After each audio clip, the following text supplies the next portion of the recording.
C'est l'histoire d'un gangster londonien qui rencontre puissamment Jésus-Christ. Si vous êtes athée, regardez cette vidéo, vous n'en reviendrez pas. John travaille dans le crime organisé de Londres où il gère d'importants trafics de drogue. Il gagne tellement d'argent qu'il ne sait plus quoi en faire et passe ses nuits au casino. Il ne se déplace plus sans porter une arme et se retrouve impliqué dans toutes sortes de scandales. Mais un jour, dans son appartement, Jésus l'avertit gravement. S'il continue ainsi, il ira en enfer. John comprend alors la gravité de la situation. Il est percuté en plein cœur et contre toute attente, il change radicalement de vie. C'est le témoignage incroyable mais vrai de John Pridmore.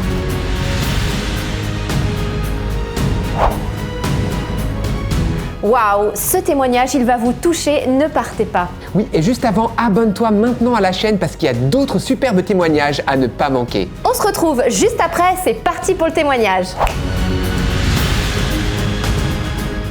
Hello, my name is John Pridmore. Je m'appelle John Pridmore. Je suis né à Londres dans le quartier pauvre d'East End. De l'âge de 18 ans jusqu'à 27 ans, j'ai donc été dans le crime organisé. Je racketais des gens et mon boulot, c'était de menacer les personnes qui étaient endettées avec le crime organisé. Par exemple, si quelqu'un devait 25 000 € pour de la drogue et qu'il n'avait pas payé sa dette, eh bien moi, je débarquais. Il devait payer, sinon je le frappais et je le blessais physiquement. C'est pour ça d'ailleurs que je portais toujours une machette sur moi. Vous savez, il n'y avait pas une seule drogue que je ne pouvais pas fournir. Et là, je parle de grandes quantités. Vraiment, tous les crimes que vous pouvez imaginer, j'y étais impliqué. Ce fut une lente escalade. Ça s'est pas fait d'un coup, mais petit à petit. Oui, pour vous montrer à quel point j'étais violent, un jour, il y avait un gars qui m'avait agressé dans l'un des clubs où j'étais et j'ai essayé aussitôt de lui jeter un verre au visage, mais je l'ai raté. Je l'ai ensuite cherché pendant plus d'1 an, mais il avait quitté le coin, il était parti à l'étranger. Parce qu'il avait peur de moi, il connaissait bien ma réputation. Mais 1 an plus tard, j'ai appris par une source sûre qu'il allait venir chercher son fils à l'école parce qu'il avait été absent pendant 1 an. Son fils avait environ 6 ou 7 ans. Eh bien, devant son fils et devant tous les autres enfants qui sortaient de l'école, devant aussi leur maman et leur papa, j'ai tabassé ce gars à mort. Je l'ai muté tellement gravement, vous pouvez pas imaginer. Et environ 2 semaines plus tard, j'étais dans un club. Eh bien, le père de cet homme que j'avais frappé, qui avait environ 70 ans, et le frère de cet homme, qui avait une trentaine d'années, sont entrés dans le club et ils sont venus non pas pour se battre avec moi, mais pour me réprimander. Son père ne m'en voulait pas tant d'avoir tabassé son fils, mais c'était de l'avoir fait devant son petit-fils de 6 ans, parce qu'il trouvait ça tellement choquant d'avoir mutilé son père sous les yeux de son fils de 6 ans. Eh bien, vous savez ce que j'ai répondu? J'ai même pas attendu qu'il ait fini de parler. J'ai aussitôt pris un verre et je lui ai balancé le verre en pleine figure.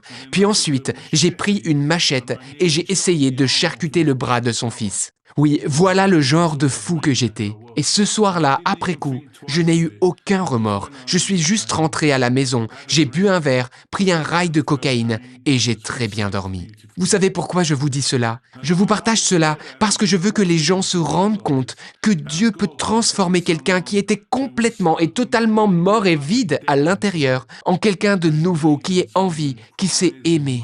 Oui, seul Dieu peut le faire. But only God can do it. John, vous travaillez dans des clubs gigantesques et devenez très riche. Pouvez-vous nous dire combien vous gagnez à cette période?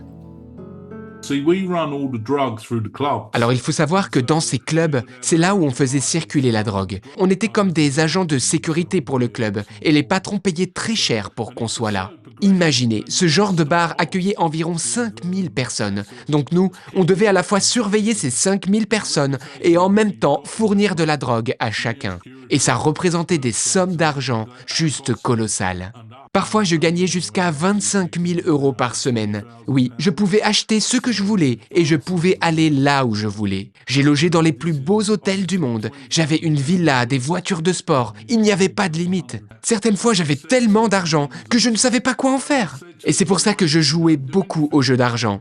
Oui, vraiment, jouer représentait un bon moyen pour moi de me débarrasser de cet argent parce que je ne trouvais pas d'autre moyen de le dépenser. C'est fou, n'est-ce pas? Mais vous savez, Même si j'obtenais tout ce que je voulais petit à petit, toutes ces choses qui devaient soi-disant me rendre heureux, eh bien je ressentais au fond de moi-même un profond sentiment de vide qui était pesant. Alors, eh bien j'essayais de le combler. J'ai commencé à prendre du crack, à fumer de l'herbe et à boire beaucoup d'alcool. Oui, je me sentais très seul. Vous savez, quand on fête ses 18 ans, on sort normalement avec des amis.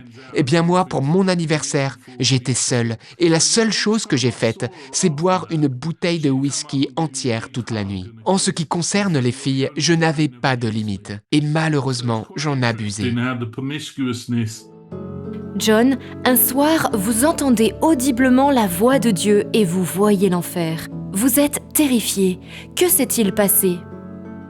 As I came home this night, Ce soir-là, en rentrant à la maison, j'ai tout de suite senti qu'il y avait une présence dans mon appartement. Et au même moment, j'ai senti la mort m'entourer. J'ai commencé à faire une crise cardiaque. J'ai senti comme un énorme poids sur ma poitrine. Et là, je me souviens m'être dit, mais je ne suis pas prêt à mourir. Et là, j'ai commencé à lutter pour respirer. Et plus l'oxygène me manquait, plus la vie me quittait. Et à ce moment-là, j'ai entendu une voix audible. Je savais que c'était la voix de Dieu. Alors Dieu, je ne l'ai pas vu, je n'ai pas vu son visage, mais j'ai juste entendu clairement sa voix. Et cette voix me disait les péchés les plus graves que j'avais faits, des choses absolument terribles. J'ai vu toute ma violence.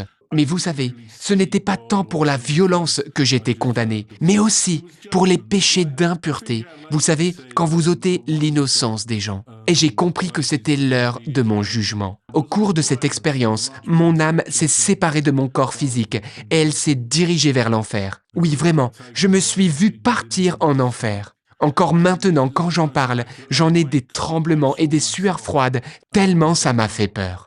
Et quand j'ai vu l'enfer, là je peux vous dire que j'ai su qu'il existait vraiment. Je n'ai plus eu aucun doute. Alors qu'avant ça, je ne voulais pas y croire. Peut-être parce que quelque part, je sentais que c'était là où j'irais. Toujours est-il que quand je suis entré en enfer, j'ai réalisé que j'étais propulsé loin de Dieu, dans un abîme, et c'était terrible.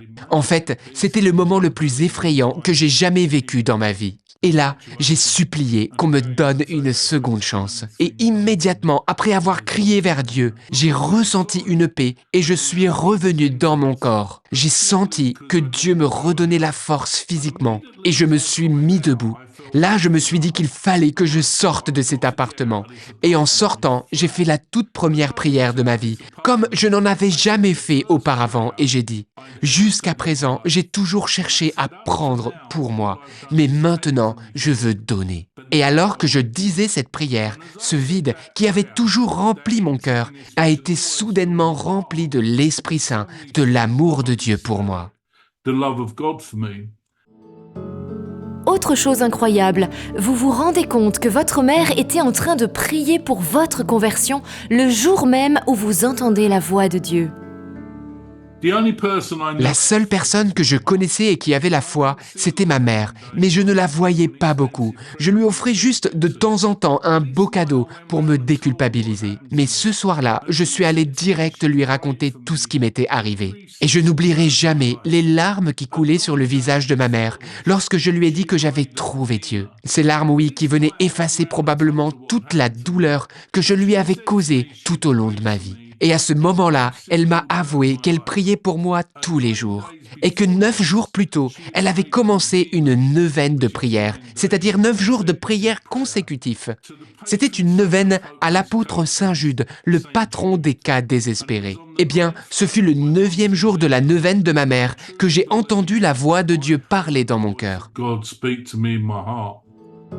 Vous allez vivre une succession d'événements divins qui vont complètement vous transformer. Le gangster violent et cruel devient un homme pacifique. Racontez-nous ce miracle. And so I started to Oui, j'ai commencé à chercher Dieu de tout mon cœur et à chercher où était la vérité, parce que je n'avais été élevé dans aucune religion. Et c'est à ce moment-là que j'ai rencontré un prêtre catholique qui m'a parlé d'une retraite spirituelle qui devait avoir lieu bientôt. Alors, pour être tout à fait honnête avec vous, moi je pensais que faire une retraite, ça voulait dire s'allonger sur une plage, un verre à la main et entouré de jolies filles. Donc j'ai dit OK pour participer à cette retraite. histoire de me détendre pendant quelques semaines. Mais quand je suis arrivé là-bas, cela n'avait absolument rien à voir avec ce que j'avais imaginé. Il y avait environ 250 jeunes. Certains de ces jeunes avaient une telle joie comme je n'en avais jamais vu auparavant. Et ils venaient me serrer dans leurs bras. Alors, je ne sais pas si vous le savez, mais les ex-gangsters comme moi ne prennent pas les hommes dans leurs bras. Des filles, oui, mais pas des hommes. Sinon, on se fait juste taper dessus. Donc, à mon arrivée, c'est la première chose difficile que j'ai dû surmonter. Ensuite, il y a eu une conférence faite par un prêtre du nom de Père Slavko sur le thème « Donne-moi ton cœur blessé ». Alors que j'étais en train d'écouter le Père parler des péchés que nous commettons, moi, je regardais un crucifix. Et là, en le regardant, j'ai reçu la grâce de comprendre que Jésus était mort personnellement par amour pour moi. Et pour la première fois depuis de très nombreuses années, je me suis mis à pleurer, comme lorsque j'avais décidé de ne plus aimer personne parce que mes parents allaient divorcer. Oui, à ce moment précis, quand j'ai compris que Jésus était personnellement mort pour moi, c'est comme si Jésus réouvrait mon cœur que j'avais fermé au divorce de mes parents. Et ce jour-là, je suis parti de la conférence et j'ai fait une prière à la Vierge Marie. Et j'ai juste dit, « Marie, qu'est-ce que ton fils veut que je fasse ?» Et j'ai senti Marie me dire dans mon cœur, « Va te confesser ». Alors, qu'on soit clair, je ne m'étais jamais confessé de ma vie. Et pourtant, j'avais enfreint tous les commandements de Dieu. Alors, d'une certaine manière, la Vierge Marie m'a vraiment donné du courage pour que j'aille confesser mes péchés. Parce que j'avais peur d'y aller. Peur de ce que le prêtre penserait de moi. Le premier prêtre que j'ai vu, c'était le Père Slavko. Le prêtre qui avait prêché la conférence. Moi, à ce moment-là, je ne savais pas que c'était un prêtre ultra célèbre. Alors, je suis juste allé le voir et je lui ai dit, « Père, voudriez-vous entendre ma confession ?» Et il a répondu oui. Et quand nous nous sommes assis, je lui ai raconté toute ma vie. Je n'ai rien laissé de côté. Et cela a pris plus d'1 heure. Et après avoir confessé tous mes péchés, j'ai levé la tête pour regarder le prêtre et j'ai vu qu'il pleurait. J'ai senti qu'il ne me jugeait pas. Il représentait vraiment Jésus pour moi. Et à la fin de cette confession, il a mis sa main sur ma tête et il m'a pardonné tous mes péchés. Mais vraiment, ce n'était pas sa main, c'était la main de Jésus, car j'ai senti comme si du sang coulait sur mon visage. Et en sortant de cette confession, j'avais l'impression d'être à nouveau vivant. Je sentais le vent sur mon visage, j'entendais le chant des oiseaux. Je me sentais tellement libre. Oui, les péchés m'avaient... Mais en fait, cette confession m'avait ramené à la vie. Et quand je suis rentré chez moi, j'ai pleuré pendant 3 jours. Oui, je n'arrivais pas à m'arrêter de pleurer parce que Dieu avait touché mon cœur si profondément. Touched my heart so deeply. John, un jour, Dieu permet que vous goûtiez au paradis. Encore aujourd'hui, vous n'en revenez pas. Dites-nous en plus sur cette expérience. Now, I had no concept. Oui, alors ce qui s'est passé, c'est que je n'avais aucune idée que Jésus était vraiment présent dans l'Eucharistie à la messe, parce que cela n'avait aucun sens pour moi. Donc après cette confession, j'ai dit à Jésus, « Si c'est vraiment toi, Jésus, qui est présent là dans le pain consacré à la messe, alors s'il te plaît, montre-le-moi parce que je ne comprends pas. » Et ce jour-là, j'ai communié. Et vraiment, la seule façon que j'ai de vous décrire ce que j'ai ressenti, c'est de vous dire que j'ai réellement goûté au paradis sur terre. Oui, de la même manière que dans mon appartement, j'avais été emmené en enfer, ici, à la messe, j'ai été emporté au paradis. Et je ne voulais plus revenir sur terre. Je ressentais vraiment une plénitude totale et un sentiment de joie juste incroyable que je n'avais jamais ressenti de toute ma vie. Et lorsque je suis revenu du paradis après la messe, j'ai su 2 choses. Premièrement, que la véritable Église que Dieu a fondée par Jésus-Christ, c'est l'Église catholique fondée sur les 12 apôtres. Et la deuxième chose, c'est que je savais que je serais catholique jusqu'à ma mort. C'était en fait comme une connaissance au fond de mon cœur. J'étais sûr que tout ce que l'Église catholique enseignait, c'était la vérité du Christ. Parce que oui, Jésus habite réellement dans les tabernacles. Il est réellement présent à l'Eucharistie, dans la messe, dans le pain consacré. Ce n'est pas seulement un symbole, c'est une réalité spirituelle. Oui, Jésus habite dans chaque tabernacle de l'Église catholique. In the Catholic Church. Vous êtes touché en plein cœur par un miracle ayant eu lieu après un séisme. Que s'est-il passé ? Permettez-moi de vous raconter une histoire qui va toucher votre cœur. Et cette histoire, c'est une histoire vraie d'un père qui emmenait tous les jours son fils à l'école. Et chaque fois, il lui disait ceci: « Je serai là à t'attendre quand tu sortiras. » Et chaque jour, le petit garçon regardait par la fenêtre de la salle de classe et il voyait son père qui attendait près de la porte. Alors, il se mettait à courir et il se jetait dans les bras de son père qui le serrait dans ses bras en lui disant: « Tu sais, je serai toujours là pour toi et je ne te quitterai jamais. » Mais voilà qu'un tremblement de terre a eu lieu et cette école s'est totalement effondrée. Eh bien, au moment où le père est arrivé à l'école, il a découvert que l'école était totalement effondrée et les enfants étaient ensevelis sous les décombres. Eh bien, ce père a commencé à arracher les pierres une par une et certains villageois ont commencé à l'aider. Mais d'autres, et la plupart d'entre eux, lui ont dit: « Ça sert à rien ce que tu fais, parce qu'ils doivent être tous morts, tu perds ton temps. » Vous savez, après 24 heures, les mains de ce père étaient totalement déchirées par les pierres. Tout le monde a abandonné les uns après les autres.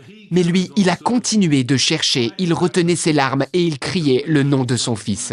Eh bien, après 36 heures sans arrêt, il a entendu des gémissements et le mot « papa ».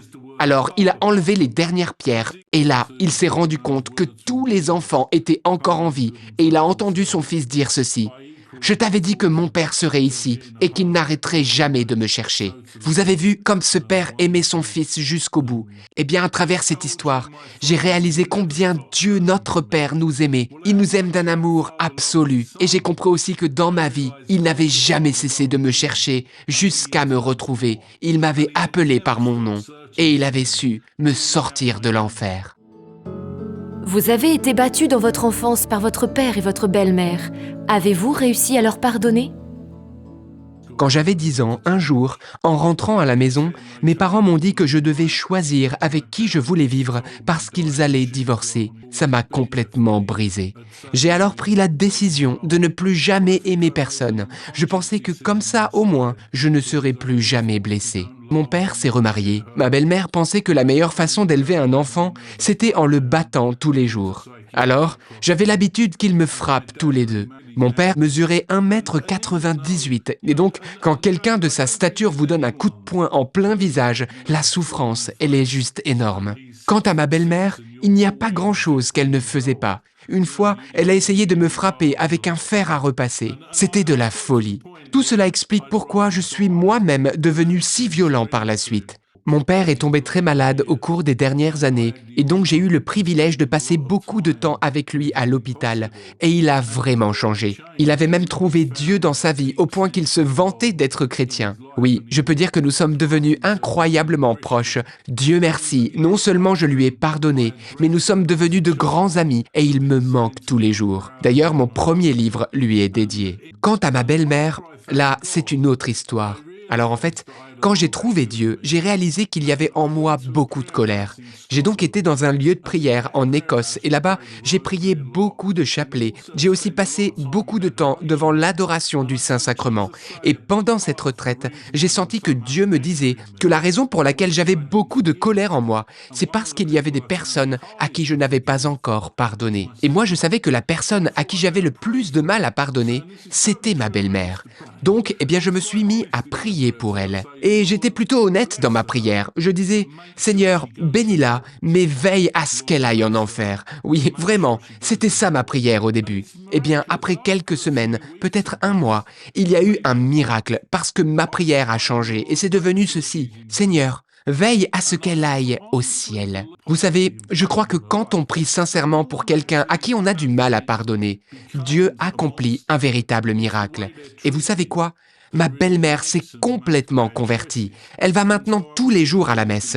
Elle a même fait sa première communion. Elle s'est confessée. Et je crois vraiment que sa conversion est en partie due au pardon que j'ai pu lui accorder. Donc oui, je remercie Dieu pour sa grâce qui m'a aidé à pardonner aux personnes qui m'avaient le plus blessé dans ma vie. Sincèrement, je pense que je me sens vraiment libre parce qu'il n'y a personne dans ma vie à qui je n'ai pas pardonné, y compris moi-même. Me pardonner, je crois que ça a été la chose la plus difficile. Was probably the hardest person out of everyone.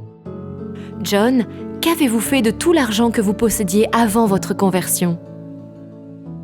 I just gave. Alors en réalité, j'ai fait des dons à des associations caritatives. En fait, tout l'argent que j'avais, c'était issu du péché, c'était de l'argent sale. Donc je m'en suis débarrassé. Et Dieu m'a rendu au centuple, vraiment. Alors il est vrai qu'aujourd'hui, j'ai des amis qui sont multimillionnaires. L'un d'eux me donne même mal à la tête quand je suis avec lui. Il est constamment stressé, car il a peur de perdre son argent. Et vraiment, je me dis que je suis tellement mieux sans argent. Je préfère ne pas avoir l'argent, mais avoir la paix. Oui, vraiment, je peux dire que j'ai toutes les richesses du monde, la liberté, la paix et la joie. En fait, je n'ai jamais aimé avoir de l'argent et je n'ai jamais su apprécier tout ce que j'achetais avec cet argent. Et je pense que c'était parce que tout ce que j'obtenais, c'était par le crime et par le péché. Et ça, c'était la propriété du diable. Et c'est pour ça qu'on ne peut jamais être vraiment heureux. Alors oui, peut-être que si c'était de l'argent gagné proprement, on pourrait encore l'apprécier. Mais avec de l'argent sale, le diable te tourmente, il te torture l'esprit parce qu'il te déteste et il ne veut pas que tu sois heureux.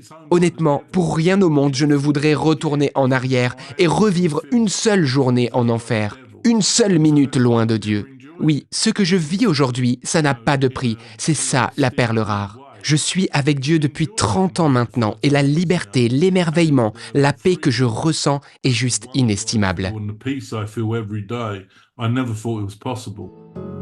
Avant votre conversion, Dieu vous avait donné un signe qui vous a évité probablement de supprimer quelqu'un. Racontez-nous. There was one time where I was. Un jour, je devais récupérer une grosse somme d'argent. C'était une dette qu'une personne qui avait acheté de la drogue nous devait. Et on m'avait envoyé pour mutiler cette personne-là si elle ne payait pas.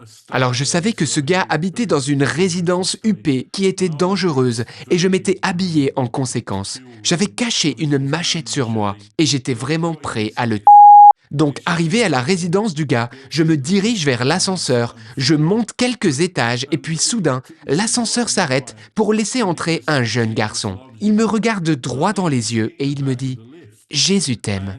Ça m'a tellement choqué que j'ai fait un pas en arrière et j'ai failli me cogner le dos à l'ascenseur. L'ascenseur est alors reparti et on est arrivé à l'étage où je devais descendre. Je suis sorti de l'ascenseur, mais en partant, je me suis retourné vers le petit garçon et je lui ai dit « Je suis content de savoir que quelqu'un m'aime ». Eh bien la vérité, c'est que je ne suis jamais allé dans l'appartement du gars en question. Je suis redescendu par les escaliers et quand je suis rentré, j'ai prétexté que le gars n'était pas chez lui. Sincèrement, qui sait, si j'étais allé chez lui, peut-être que j'aurais été ou peut-être que moi-même j'aurais ce gars. Oui, vous savez, je me suis toujours demandé si ce jeune garçon était bien réel ou si ce n'était pas un ange envoyé par Dieu. Sincèrement, je ne sais pas. Mais 2 mois après, ma vie a changé. Months later that I was converted. John, votre mère va découvrir votre passé de criminel et sa réaction vous laisse sans voix. Que vous a-t-elle dit? You know, it's interesting. My first book that I wrote. Vous savez, dans le premier livre que j'ai écrit, j'ai raconté tout ce qui m'était arrivé dans mon passé. Et d'ailleurs, ma mère, elle refusait de lire la première moitié du livre où j'étais un terrible gangster. C'était trop dur pour elle.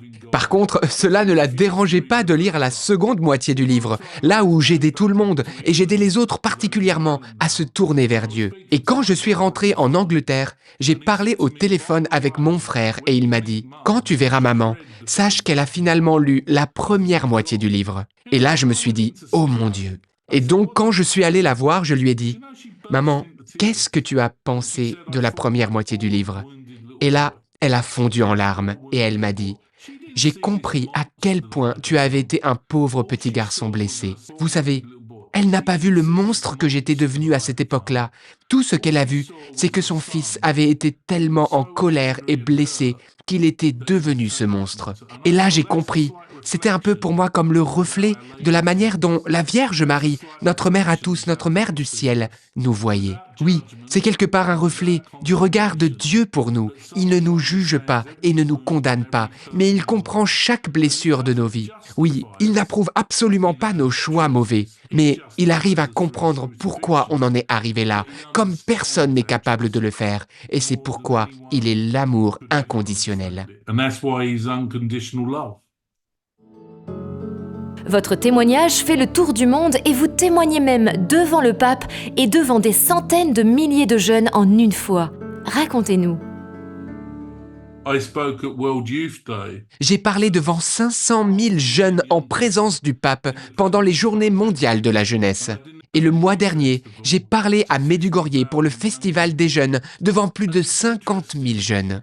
Oui, si quelqu'un m'avait dit qu'un jour j'écrirais des livres et que je parlerais dans le monde entier en glorifiant Dieu, sincèrement, je ne l'aurais pas cru, je lui aurais ri au nez. Parce que oui, jamais je n'aurais pensé être capable de réaliser tout cela. Je n'étais vraiment rien avant de trouver Dieu. Mais Dieu a des plans merveilleux d'amour pour chacun de nous.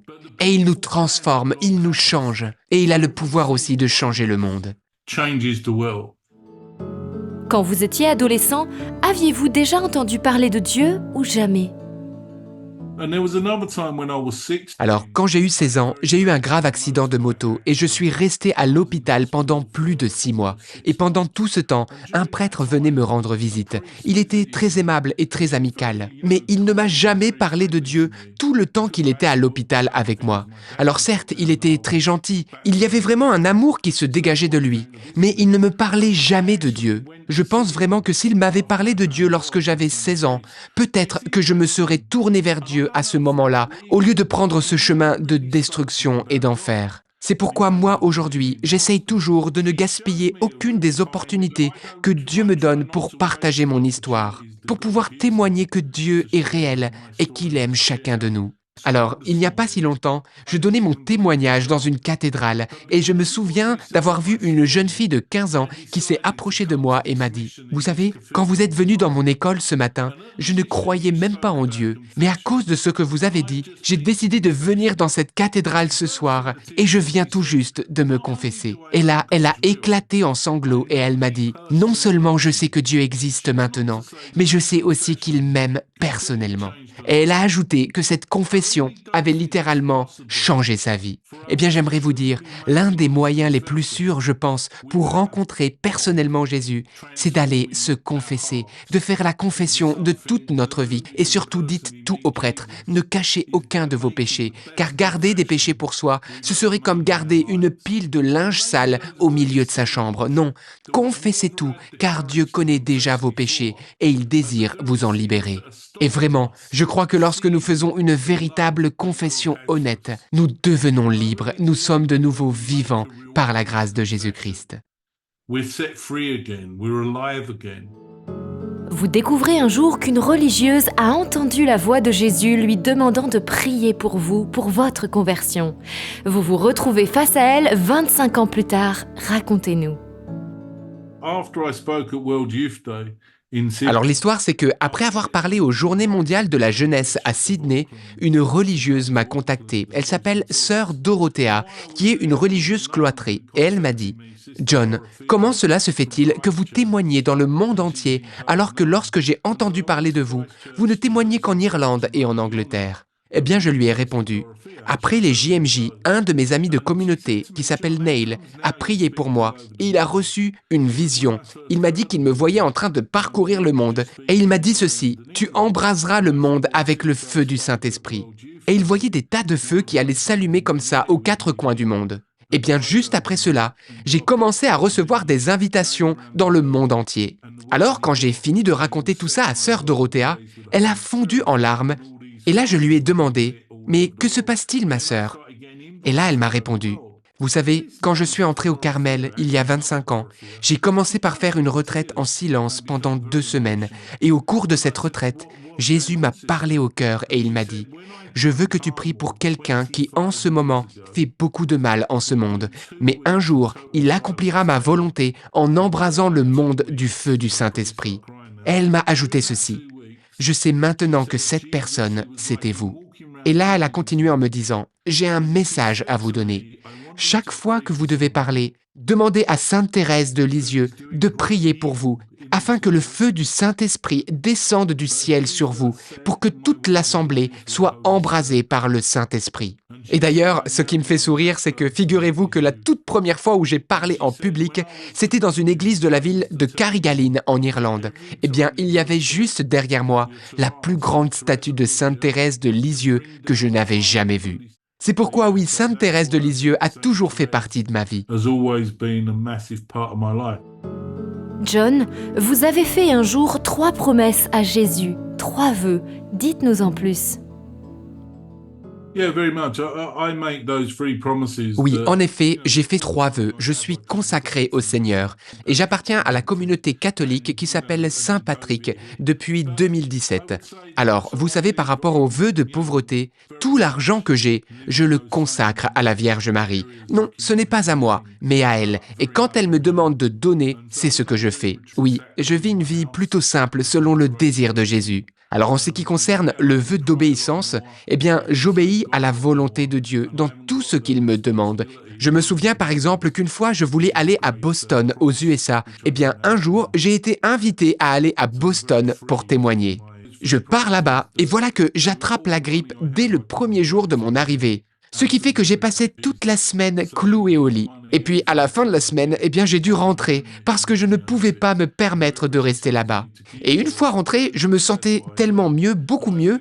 Alors je suis allé prier à l'église et j'ai demandé à Dieu, mais pourquoi cela s'est-il passé ainsi? Et j'ai senti qu'il me disait, John, tu ne m'as jamais demandé si tu devais aller à Boston. Eh bien, depuis ce jour-là, désormais, cela m'est égal d'être invité aux Bahamas ou dans le plus bel endroit du monde. Non. La première chose que je demande, c'est « Seigneur, est-ce que tu veux que j'y aille, oui ou non ?» Et si il me dit oui, j'y vais. Mais si je sens qu'il me dit non, alors vraiment, je n'y mets même pas les pieds, parce que je sais que ce serait l'enfer sur terre pour moi si je ne faisais pas la volonté de Dieu. Et en ce qui concerne, eh bien, le vœu de chasteté, je porte une alliance au doigt, car j'ai promis à Dieu de rester célibataire pour lui toute ma vie, comme les prêtres. Je suis consacré. Donc oui, j'ai pris cet engagement de ne plus sortir avec aucune fille, de ne plus chercher à être dans aucune relation à part avec Dieu. Et sincèrement, je ne considère pas cela comme un sacrifice, mais comme un cadeau. Is one of my greatest gifts. Qui est la Vierge Marie pour vous? Est-elle importante dans notre cheminement spirituel? I think that she's the key to everything that God. Je pense que la Vierge Marie, c'est la clé qui permet d'ouvrir la porte derrière laquelle se trouve Dieu. Elle est en fait comme une clé en or. Et je suis certain que c'est elle qui m'a arraché des portes de l'enfer grâce aux prières de ma mère. Car une des prières de ma mère, c'était une prière adressée à la Vierge Marie. Elle disait ceci: « Je te demande, Marie, de maman à maman, de sauver l'âme de mon fils. » Et d'ailleurs, il me semble que c'est Saint Louis-Marie Grignon de Montfort qui disait que quand on demande quelque chose à la Vierge Marie, Jésus ne peut rien lui refuser. Oui, Jésus aime et honore tellement sa mère, comme lors de son premier miracle, aux noces de Cana. Il fait tout ce que sa mère veut. Oui, Marie joue un rôle tellement important dans le monde spirituel.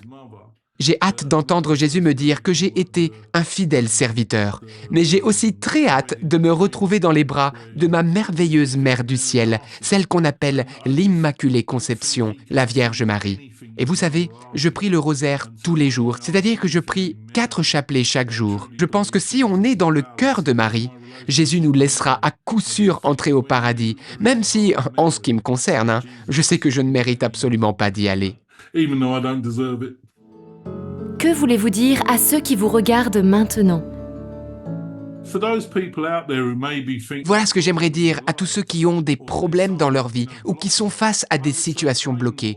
S'il vous plaît, priez davantage et confessez-vous. Confessez-vous même une fois par semaine. Pour ma part, je communie tous les jours. Et certaines personnes me disent, mais l'Église ne demande pas qu'on y aille tous les jours, mais seulement une fois par semaine, le dimanche. Mais j'aimerais vous dire ceci. Si on veut ressembler à Jésus-Christ, eh bien plus on le reçoit et plus on lui ressemble. Jésus-Christ nous transforme, donc je vous en prie, allez communier aussi souvent que vous le pouvez. Et j'aimerais aussi vous parler de l'importance d'aller adorer Jésus dans le Saint-Sacrement. Je crois que la guérison la plus forte que j'ai reçue, c'était lorsque je me suis assis en présence de Jésus hostie durant l'adoration. Regardez une image. Vous ne pouvez pas vous mettre au soleil sans recevoir ses rayons. Et bien de même, vous ne pouvez pas être en face de Jésus présent dans le Saint-Sacrement sans recevoir la guérison, sans recevoir des prodiges et des miracles qu'il déverse sur vous. Oui, allez vous asseoir devant lui dans sa présence. Et plus vous le ferez en l'adorant, et plus il pourra vous changer. Donnez tout à Jésus et vous goûterez au paradis sur terre. Et quand vous mourrez, vous irez au paradis. we get to heaven. Un mot de la fin? You know, Saint Mother Teresa's most favorite. Vous savez, la prière préférée de Mère Teresa, c'était celle-ci. Seigneur, je vous laisse faire de moi ce que vous voulez, je suis là pour vous. Eh bien, je prie maintenant pour vous tous qui suivez cette vidéo en ce moment. Je prie que vous puissiez donner maintenant à Dieu la permission qu'il agisse librement dans votre vie. Parce que oui, en échange de votre abandon à Dieu, il vous comblera et vous goûterez au paradis sur terre. Amen. Merci beaucoup de m'avoir invité dans cette émission. Que Dieu vous bénisse. Thank you very much. Thanks for inviting me. God bless you. Merci beaucoup John pour votre témoignage extrêmement touchant. On voit que Dieu a cette capacité de transformer les vies. Et oui, devant Dieu, il n'y a pas de cas désespéré. Oui, tout à fait. Et vous qui suivez en ce moment cette émission, peut-être vous vous dites, mais ma situation à moi, elle est désespérée. Je suis dans une situation où je ne peux pas m'en sortir. Ou peut-être c'est un de vos enfants ou un petit enfant qui est loin de Dieu. Eh bien non, regardez. Tournez-vous vers Jésus et confiez cette personne à Jésus-Christ. On l'appelle Dieu sauve. Jésus, ça veut dire Dieu sauve. C'est-à-dire que sa spécialité, c'est de sauver. Et devant lui, rien n'est impossible. Oui, tout à fait. Et c'est pourquoi, dès maintenant, vous pouvez confier toutes ces personnes en difficulté que vous connaissez au Seigneur Jésus et il s'occupera d'eux. Par exemple, on vous propose comme démarche concrète d'écrire dans les commentaires sous la vidéo la phrase suivante « Jésus délivre » et vous nommez la personne. Par exemple, Jésus délivre Laetitia, Maxime, etc. Oui, Amen. Et Seigneur, nous voulons prier pour tous ceux qui suivent maintenant cette émission et aussi leurs intentions. Et nous te demandons, Seigneur Jésus, de poser ta main sur chaque personne, sur chaque situation. Et nous te supplions, Seigneur, de briser maintenant les chaînes, toutes les chaînes de l'addiction, de la violence, tous ceux qui, peut-être en ce moment, sont perdus dans les ténèbres, ne savent pas où aller, peut-être ne te connaissent pas. Seigneur, nous te demandons une pluie de grâce, de guérison, une pluie aussi de révélation, que ceux qui ne te connaissent pas puissent te rencontrer. Merci Jésus, parce que nous savons qu'au moment même où nous prions maintenant, toi tu agis avec puissance. Amen. Et Seigneur Jésus, nous voulons aussi te confier les familles, particulièrement celles qui connaissent l'épreuve du divorce, parce que nous savons bien que tout le mal-être de John est venu du divorce de ses parents. Alors nous voulons te confier les familles, les parents bien sûr, et les enfants aussi, afin que tu protèges nos familles. Oui, Amen. Et frères et sœurs, confions-nous à l'intercession de la Vierge Marie, la mère du Seigneur Jésus. Elle a aussi pour rôle de nous protéger, de protéger particulièrement nos familles. Alors, demandons-lui sa prière. Je vous salue Marie, pleine de grâce. Le Seigneur est avec vous. Vous êtes bénie entre toutes les femmes. Et Jésus, le fruit de vos entrailles, est béni. Sainte Marie, Mère de Dieu, priez pour nous pauvres pécheurs, maintenant et à l'heure de notre mort. Amen. Une petite invitation, vous êtes les bienvenus chaque soir à 19h30 heure de Paris sur cette chaîne pour prier le chapelet avec nous. Nous sommes des dizaines de milliers de personnes à le prier en live ou en replay, alors rejoignez-nous. Oui, on vous attend, ne ratez pas ça. Et aussi, surtout, n'oubliez pas avant de partir de vous abonner à la chaîne. C'est très simple, vous faites comme à l'écran, vous cliquez sur s'abonner, la petite cloche pour avoir les notifications, pour ne pas rater les prochaines émissions. Et oui, parce que ça ne s'arrête pas, des émissions les unes derrière les autres, de quoi vraiment grandir dans la foi, parce que les thèmes changent et sont très variés. Donc qu'est-ce que tu attends? Est-ce que tu es abonné? Et aussi, on compte sur toi pour liker la vidéo parce que comme ça, tu nous soutiens et tu permets à d'autres d'être touchés par les vidéos et que leur vie soit transformée. Et oui, plus il y a de likes et plus YouTube partage la vidéo. Et c'est pourquoi on t'encourage à partager sur tes réseaux sociaux le lien de cette émission. TikTok, Facebook, Instagram, également sur Telegram ou WhatsApp, même par mail. On compte sur toi parce que si vous êtes des centaines de milliers à partager ne serait-ce qu'à une personne, eh bien ça multiplie par 2, ça fait 200 000. Imaginez si vous le faites à 10 personnes. On peut atteindre ensemble des millions d'âmes. Vous imaginez? C'est-à-dire que Jésus peut faire du bien à des millions de personnes. On compte sur vous. On se retrouve donc lundi dans 2 semaines et d'ici là, n'oubliez jamais que rien n'est impossible à Dieu. À bientôt. Et attends, pars pas, peut-être tu n'as pas vu cette vidéo qui est juste incroyable. Il est question de l'un des vêtements les plus miraculeux au monde. Même les scientifiques n'arrivent pas à élucider ce mystère. Et c'est encore un coup de la Vierge Marie. Autour de ce miracle, tous les ans, c'est des millions de personnes qui vont là-bas, à tel point que c'est le lieu, le sanctuaire marial le plus visité au monde. Clique maintenant sur ce lien là où je te montre, là, ici. Si tu n'as jamais entendu parler de Notre-Dame de Guadalupe. Et tu verras, tu vas juste être époustouflé.